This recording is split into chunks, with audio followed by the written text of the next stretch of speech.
Bersama Menteri Agama Bapak Lukman Hakim Saifuddin. Pak Lukman Hakim, kita melihat sekarang ini ada polemik yang berkembang terkait dengan pengelolaan dana haji ini, begitu.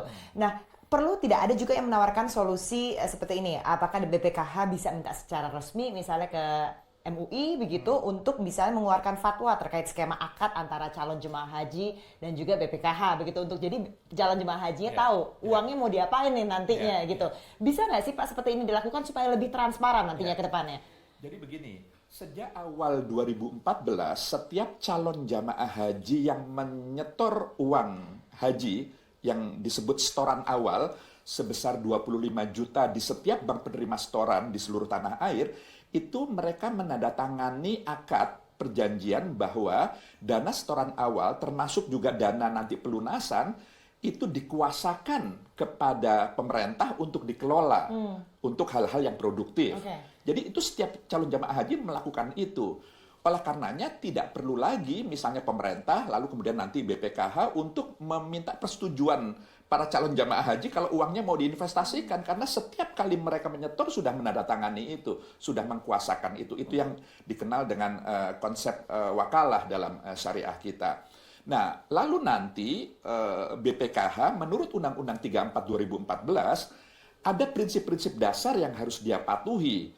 Pertama, bahwa investasi yang akan dipilih, yang akan dilakukan harus berprinsip syariah.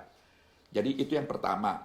Lalu yang kedua, harus betul-betul aman. Jadi tidak bisa yang risikonya tinggi. Jadi karena ini uang jamaah ini, jadi betul-betul aman. Lalu yang ketiga adalah bahwa investasi yang dipilih itu harus tentu membawa nilai manfaat, ada keuntungan, di mana nilai manfaat itu lalu kemudian nanti harus kembali kepada para calon jamaah haji itu sendiri atau kemaslahatan umat yang lebih luas. Bisa diakses nggak Pak oleh masyarakat atau calon jemaah haji sendiri, kemana uang saya ini? Oh begitu?